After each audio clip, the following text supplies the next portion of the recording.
Bom dia, boa tarde, boa noite, dependendo da hora que você vai ver esse vídeo.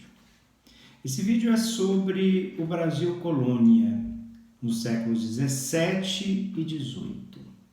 Ele vai tratar das invasões estrangeiras, ele vai tratar das bandeiras, da descoberta do ouro, do processo de mineração no século 18, não é? E até chegar lá nas reformas pombalinas da segunda metade do século XVIII. Muito bem, a gente começa aí entendendo o seguinte: nós somos uma colônia nesse momento aí de Portugal, não é? Só que há uma disputa por esse território americano com outras potências europeias. Então, nós vamos ter a disputa do Brasil aí por Portugal, por Holanda, por Espanha, por França, né? Portugal vai ter que lidar com essa disputa territorial. O primeiro país a tentar se estabelecer aqui e, portanto, tomar parte do território que os portugueses chamavam de seu, foi a França, ainda no século XVI. A experiência, lá por volta de 1555, da chamada França Antártica. A França vinha passando, nesse momento, lá na Europa, as chamadas guerras religiosas entre os huguenotes, os protestantes, os calvinistas franceses e os católicos. Então ela tenta montar uma colônia na região da Baía de Guanabara, né? Eles se estabelecem ali onde hoje é Niterói, e estabelecem uma aliança com os tupinambás para combater os tupiniquins e seus aliados, os portugueses. Nós temos então a tentativa da montagem de uma colônia francesa, né? Sob o comando de Nicolas Durand de Villegagnon. O Villegagnon ele vai ser o comandante desse processo aí. Só que é uma área em disputa. Nessa época aí, o governador geral do Brasil era Mendes Sá. E ele vai mandar o seu sobrinho, Estácio de Sá, para fundar uma cidade, para servir de apoio para o combate com os franceses, né? Então que Estácio de Sá vai fundar a cidade de São Sebastião do Rio de Janeiro, né? Que hoje a gente conhece simplesmente como Rio de Janeiro, mas se chama São Sebastião do Rio de Janeiro, tanto que comemora o seu nascimento no dia 20 de janeiro, dia de São Sebastião, segundo o catolicismo. Então você tem aí uma disputa entre os colonos portugueses, de origem portuguesa, e os colonos de origem francesa, com o apoio dos índios, né? Com o apoio das várias tribos indígenas ali. No caso, os tupinambás ficam com os franceses, enquanto os tupiniquins ficam com os portugueses. Tá. Os franceses perdem, né, essa disputa e serão expulsos, né, do Brasil, e Portugal mantém o seu poder. Só que eles vão tentar de novo, só que agora no Maranhão. No início do século XVII, eles tentam fundar uma colônia no Maranhão sob o comando de Daniel de Latouche.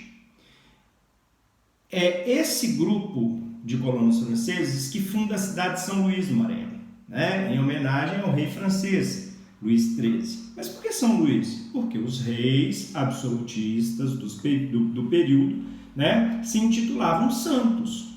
Eles eram representantes de Deus na terra, né? Também era assim com os reis portugueses, também era assim com os reis espanhóis, com os reis ingleses, né? Eles eram consideradas figuras sagradas, tá? Daí São Luís. De novo, os franceses vão ser expulsos, né, pelos colonos de origem portuguesa.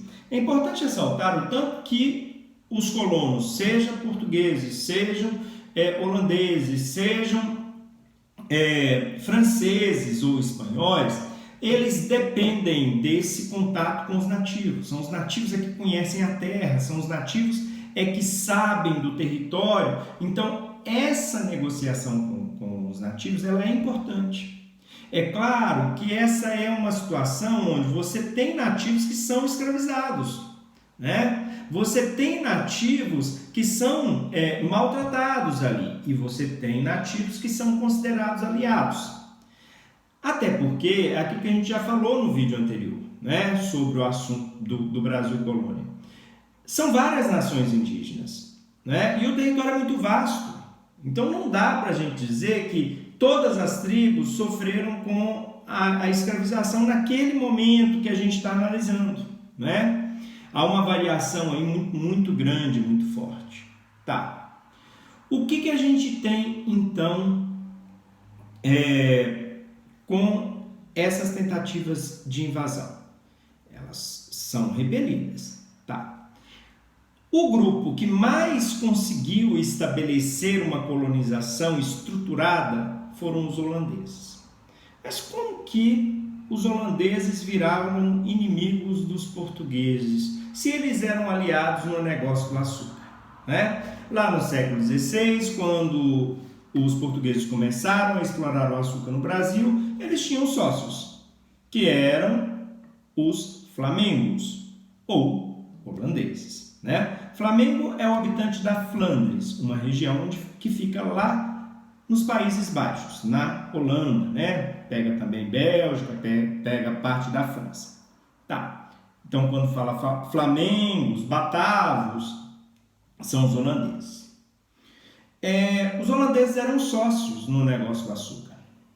Eles ficavam com a parte da distribuição do açúcar na Europa, com a parte do refino.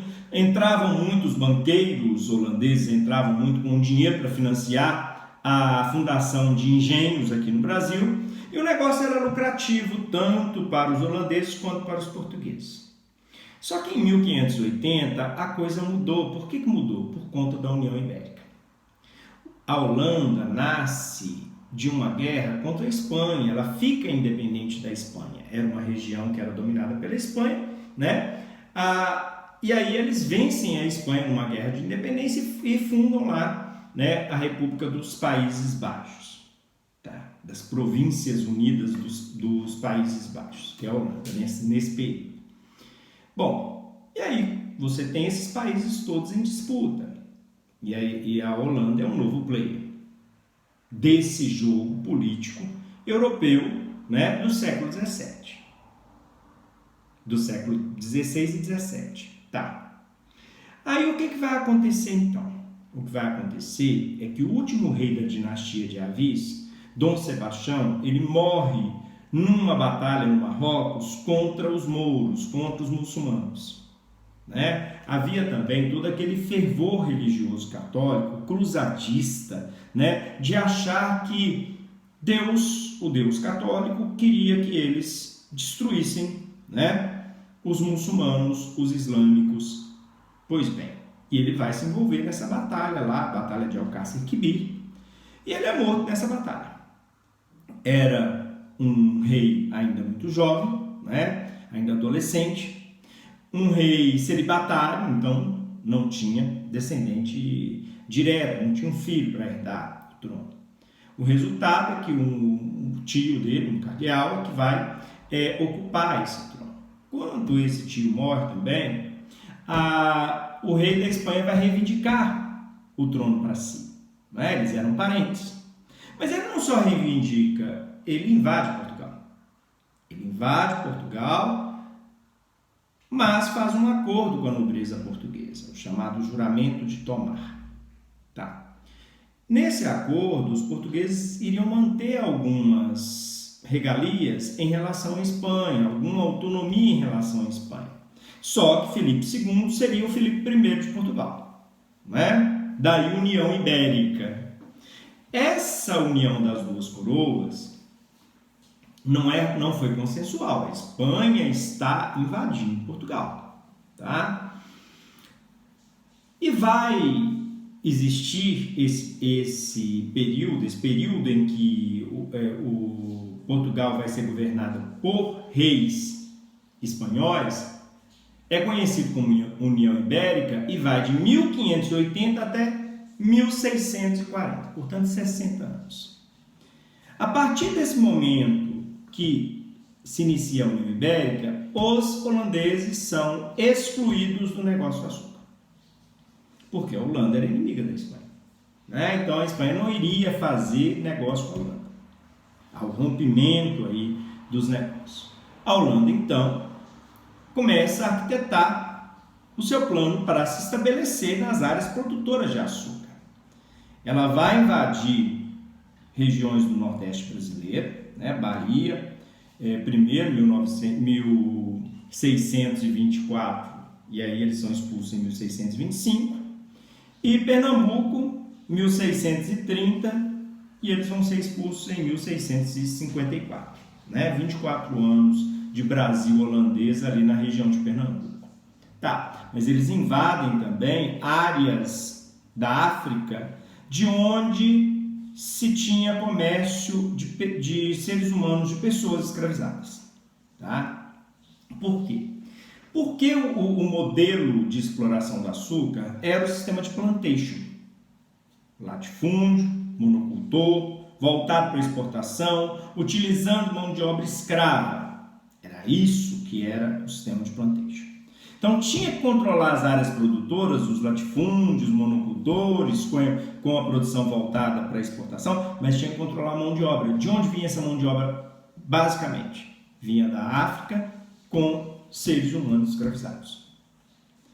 E o comércio de seres humanos, que era um grande negócio para essas nações europeias. Elas fizeram muito dinheiro, muita riqueza, muita fortuna com o comércio de seres humanos da África para a América. O Brasil vai ser a região colonial que mais vai receber, né? Bom, nós temos então a escravização de nativos, mas temos também o tráfico intercontinental da África para o Brasil. Daí para os holandeses seria importante controlar praças, né, de comércio de escravizados, como Luanda, né, na atual Angola. Tá. O que a gente tem então? A gente tem os holandeses se estabelecendo aqui, os holandeses fazendo acordos com os nativos, né? Porque a gente tem que pensar o seguinte: os senhores de engenho, a aristocracia colonial, para ela não interessa se é Espanha, se é Portugal, se é Holanda, né? Se é França, se é Inglaterra que está dominando. O que eles querem é ter condições de vender o açúcar, vender o tabaco, vender o pau-brasil, vender aquilo que é desenvolvida economicamente por essa aristocracia colonial. Então, quando os holandeses chegam, eles fazem acordo, né, com a nobreza da terra, né, com a aristocracia colonial. Bom, como eu já disse, da Bahia eles foram expulsos muito rapidamente, eles conseguem ficar um ano só. Era a sede do governo geral, né, os portugueses estavam bem estruturados ali. Tá. Em Pernambuco, eles conseguem se estabelecer por 24 anos. Tá. Como que eles conseguem essa presença ali? Primeiro, como eu já disse, com acordos aí com a aristocracia local. Eles vão apresentar empréstimos a juros baixos para essa aristocracia, eles vão baixar os impostos, né? Toda uma política de boa vizinhança. Sem contar que o conde Maurício de Nassau-Singer, que era o comandante dessa colonização holandesa aqui no Brasil, ele vai reconstruir toda a cidade de Recife, né? Ele vai melhorar absurdamente a cidade.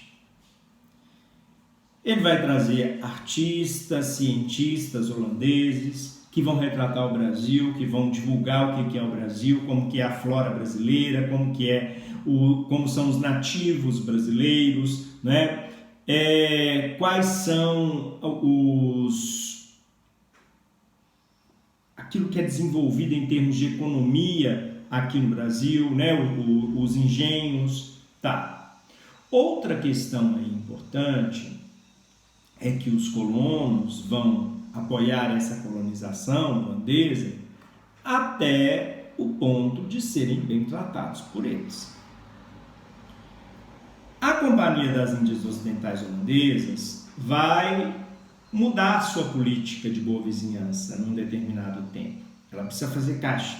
E aí vem a ordem lá para o Nassau, olha, tem que aumentar os impostos, tem que cobrar as dívidas, tem que aumentar os juros. E o Nassau já sabia, se a gente fizer isso, eles vão expulsar a gente daqui.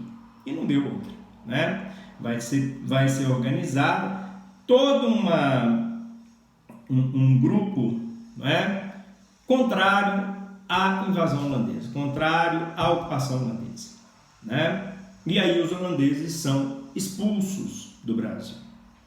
Aí há uma junção aí de nativos, de africanos, de colonos de origem portuguesa, de mestiços, para a expulsão dos holandeses. Eles são expulsos e vão se estabelecer nas Antilhas, nas ilhas do Caribe, né? Lá onde eles vão produzir o próprio açúcar. Então, de sócios, eles vão virar agora concorrentes, não é? Bom, quando a União Ibérica acaba, não é? E como que ela acaba? O Duque de Bragança vai organizar a expulsão dos holandeses e vai se tornar o primeiro rei da dinastia de Bragança, que é a última dinastia de Portugal, né? Uma dinastia é uma sequência de reis de uma mesma família. E aí ele vai reorganizar a situação colonial portuguesa. Em 1642 é fundado o Conselho Ultramarino, situado lá em Portugal, para estabelecer todas as novas regras para o sistema colonial. Uma das questões era incentivar a procura de metais preciosos e a expansão das fronteiras da colônia portuguesa na América, né? E aí, nesse sentido, a coroa portuguesa passa a incentivar as chamadas entradas e bandeiras. O que eram as entradas? Eram expedições oficiais, né? Contratadas pela própria coroa. Já as bandeiras eram expedições livres, né? Eram expedições que não eram oficiais. E que tipo de expedição era essa, né? Tinha expedição que era contratada, por exemplo, para destruir Quilombo dos Palmares, né? O bandeirante que conseguiu destruí-lo, né, foi contratado para isso. Tinha expedição que era de caça ao índio, né, de apresamento de nativos para a escravização. A principal atividade econômica dos bandeirantes era isso, eles eram traficantes de escravos nativos, não é? Eles caçavam pessoas, eles acorrentavam essas pessoas e vendiam em mercados como se não fossem seres humanos, como se fossem objetos. Os bandeirantes também foram responsáveis pela procura de metais preciosos, né? São eles que vão encontrar os metais preciosos, são eles que vão encontrar o ouro, são eles que vão encontrar os diamantes. Tá. Tem uma outra questão aí, que é a presença católica aqui, nessa ocupação do território. E aí destaque para os jesuítas, com suas reduções ou missões, que eram aldeamentos onde os índios seriam catequizados, seriam transformados em católicos, né? Vai haver aí uma tensão entre jesuítas e bandeirantes. Por quê? Porque os bandeirantes vivem da escravização dos nativos. E os jesuítas são contra a escravização dos nativos. A igreja é contraditória, a igreja católica desse período é contraditória em relação à escravização. A escravização do nativo, ela é contra. Ela é contra e ela diz que não deve ocorrer. A escravização do africano, ela é a favor, ela justifica, não é? Há toda uma justificativa da escravização do africano, que vem de uma visão extremamente preconceituosa, de uma leitura muito enviesada lá do livro do Gênesis e da história de Noé, né? Noé seria o inventor do vinho, Noé foi também aquele que primeiro tomou um porre, segundo a Bíblia, né? E esculachou lá, tirou a roupa toda e ficou pelado, né? E ele tinha 3 filhos. O filho, Cã, né? Ele viu a nudez do pai e riu da nudez do pai. Os outros 2 não. Os outros 2 cobriram o pai com o manto e levaram o pai para a tenda. O Cã, então, recebe uma maldição do pai, que a descendência dele seria maldita e seriam escravos dos 2 outros filhos. Assim, a Bíblia explica como surgiram as chamadas 3 raças, entre aspas. Como que teria sido colonizado os 3 continentes conhecidos na Idade Antiga, que era a Europa, a África e a Ásia. Cada um teria colonizado um dos continentes. Os africanos são chamados pelos europeus de camitas, né? Enquanto os asiáticos, no caso ali do Oriente Médio, são chamados de semitas. Árabes e judeus são semitas para os europeus, né? E os africanos seriam os camitas, os filhos de Cã. Então estaria justificada a escravização deles. É claro que isso é um absurdo, mas foi bastante utilizada essa justificação religiosa, essa justificativa religiosa.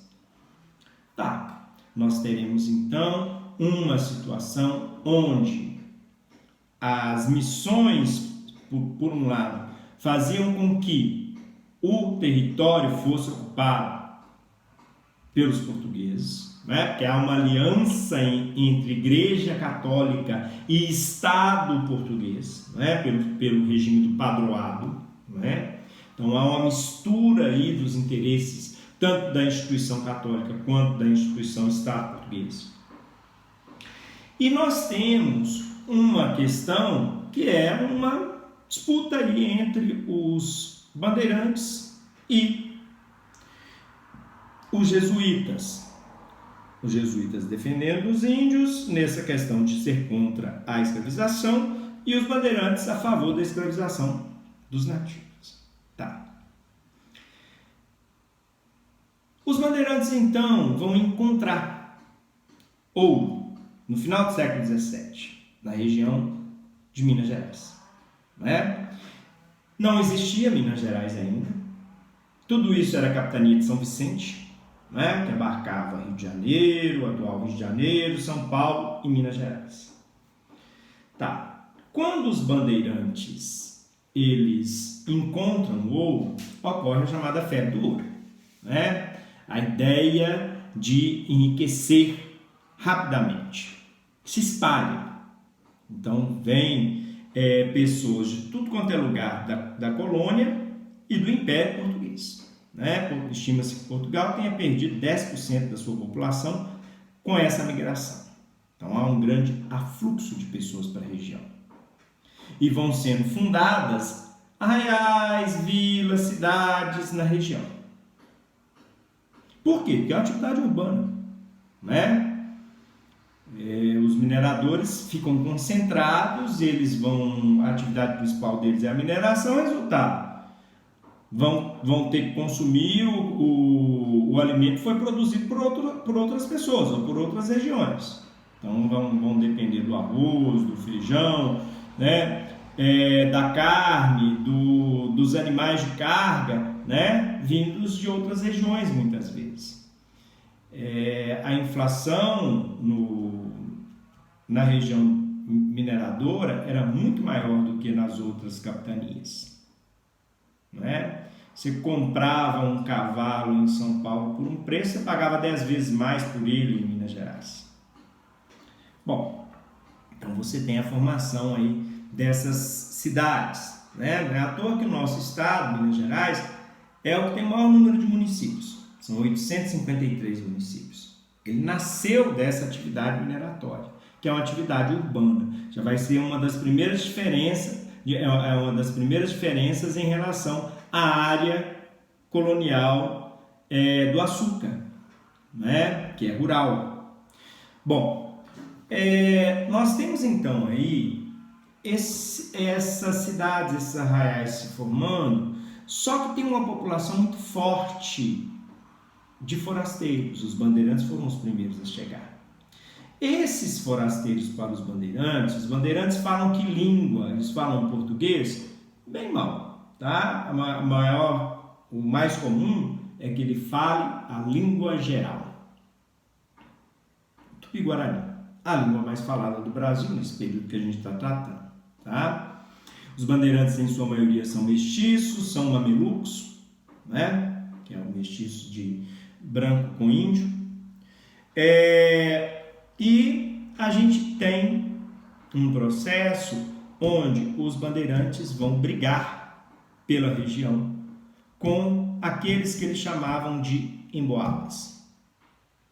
Emboaba, na língua nativa, na língua geral, significava uma ave que tinha os pés emplumados. Eles estavam usando como uma questão depreciativa em relação ao forasteiro, né? É como se eles estivessem dizendo, olha, chegaram essas galinhas de botas aí, estão querendo tomar a nossa terra, o nosso ouro.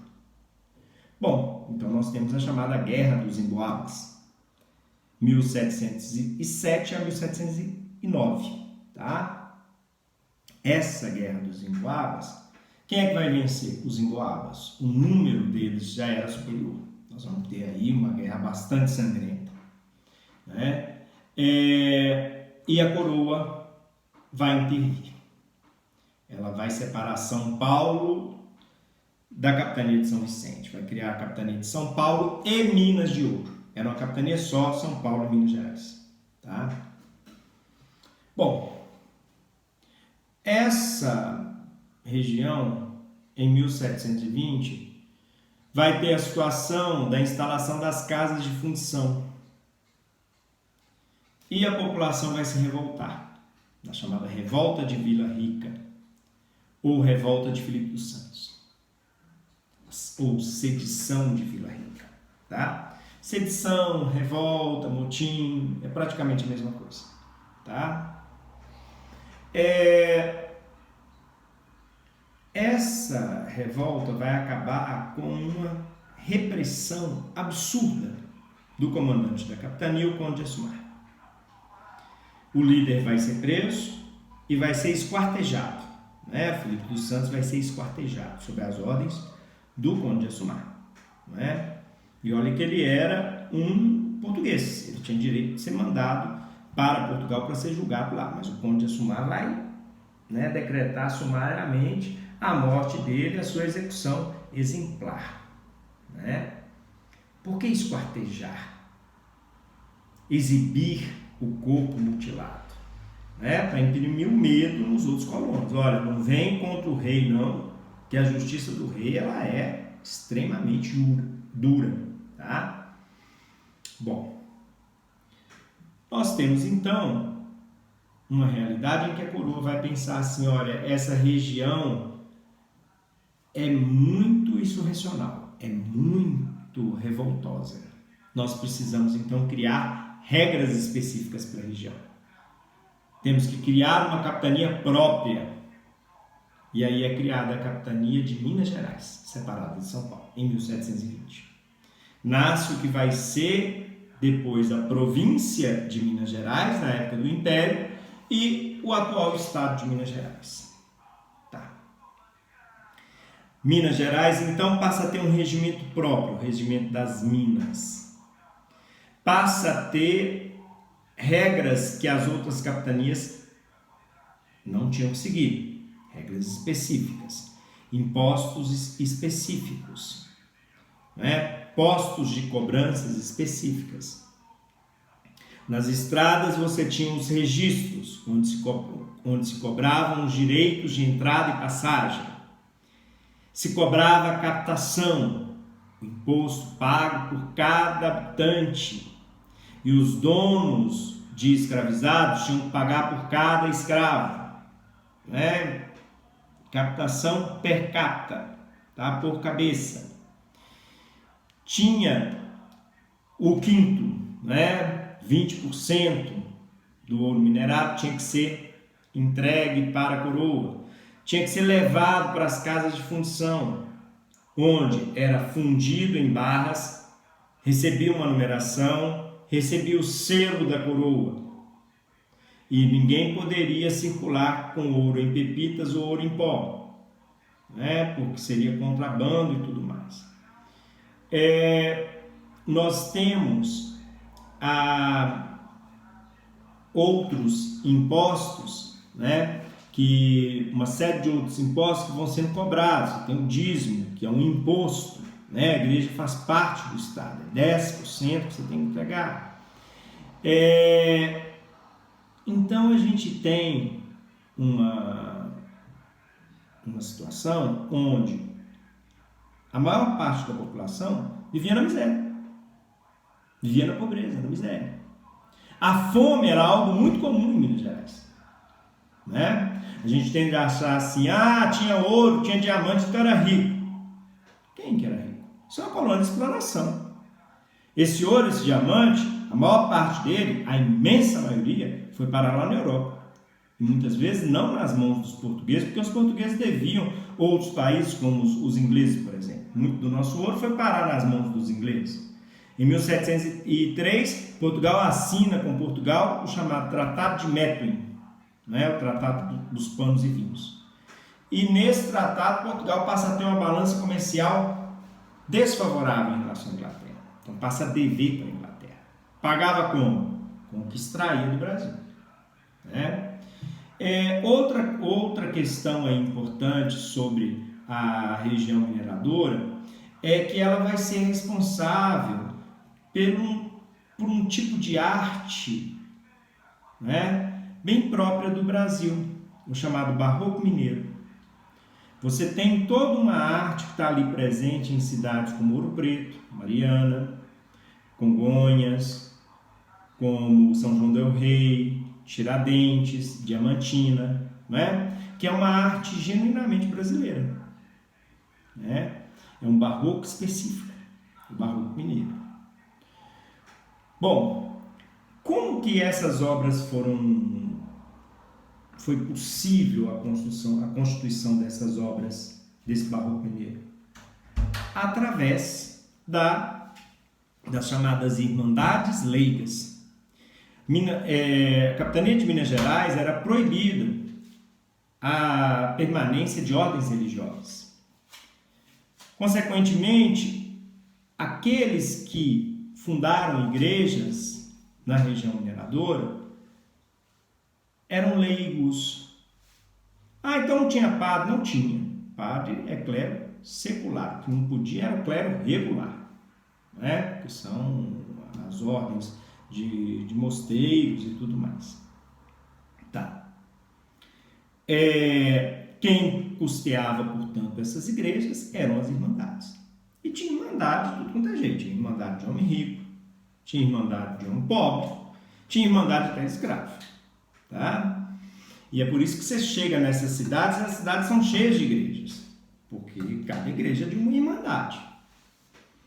Bom, outro ponto aí fundamental para a gente entender é que essa sociedade que se forma é uma sociedade diferente da sociedade açucareira.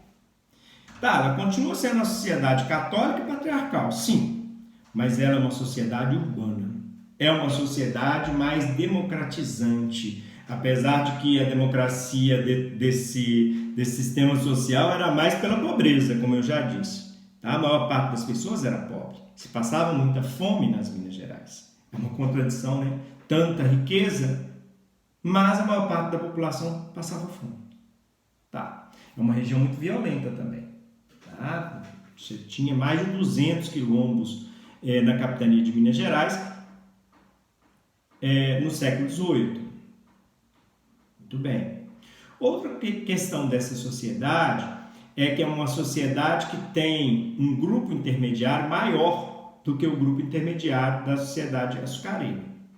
No topo estão lá os senhores, na base estão os escravos, mas você tem um grupo social médio que é significativo, que é formado por funcionários públicos, é formado por artesãos, é formado por comerciantes, é formado por tropeiros. Os tropeiros eram fundamentais aí, né? Porque eram eles que traziam e levavam mercadorias na região mineradora.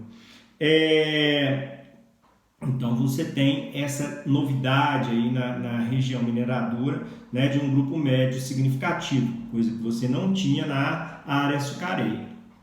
Bom, outra questão aí é a área dos diamantes, né? Descobertos lá por volta de 1730, a região vai ser cercada e separada, inclusive, da capitania, chamado Distrito Diamantino, né, com regras muito específicas estabelecidas lá no livro da Capa Verde.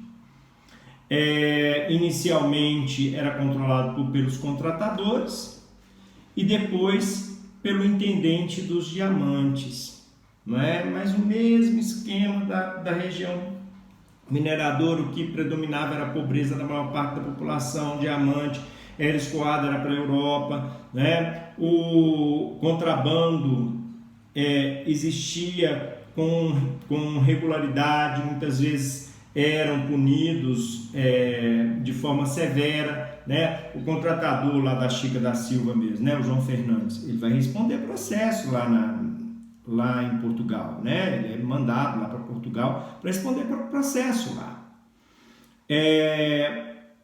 Muito bem. Só que aí a gente chega num ponto que é o seguinte: em 1755, Lisboa foi arrasada por um terremoto seguido de tsunami. E aí o rei é Dom José I, e Dom José I precisa reorganizar o seu império. E ele coloca essa função no seu superministro, o Marquês de Pombal. Sebastião de Carvalho e Melo vai comandar, né, toda a reestruturação do Império Português. E aí nós temos as chamadas reformas pombalinas. As reformas pombalinas para Portugal são excelentes. Está reorganizando a administração portuguesa, né, está tornando Portugal mais eficiente, né, é um exemplo de despotismo esclarecido, né? Só que para o Brasil significa o quê? Pagar mais impostos, sofrer mais repressão, né? É o Marquês de Pombal que vai transferir a capital de Salvador para o Rio de Janeiro, né? Para ter uma fiscalização mais próxima da região mineradora. Então, em 1763, a capital do Brasil passa a ser o Rio de Janeiro, não mais Salvador. É o Marquês de Pombal que expulsa os jesuítas do Brasil. É o Marquês de Pombal que vai abolir a escravização dos indígenas no Brasil.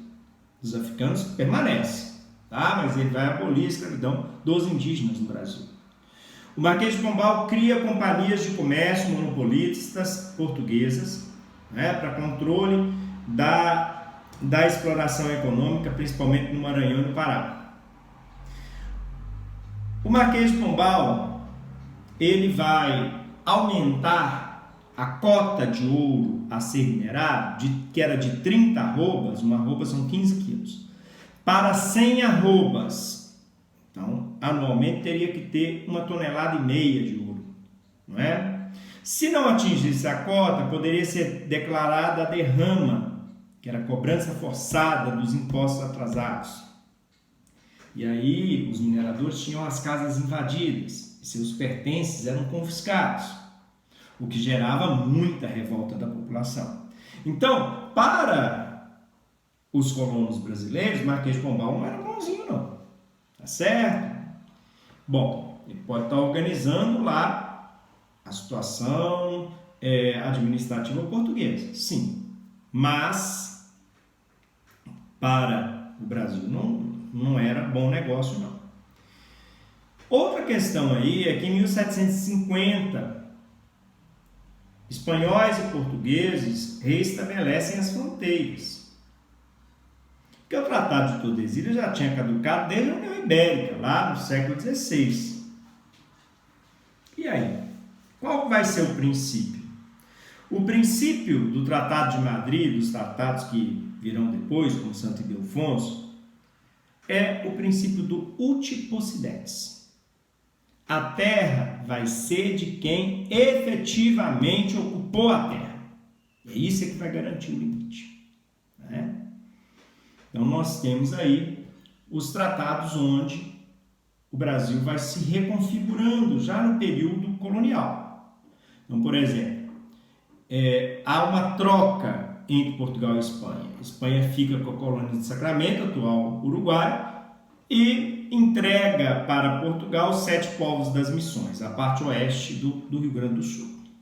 É uma das trocas que eles fazem. Muito bem, a gente deu aí um panorama desse Brasil colonial dos séculos 17 e 18, né? Eu espero que vocês tenham gostado. Até a próxima e boa sorte!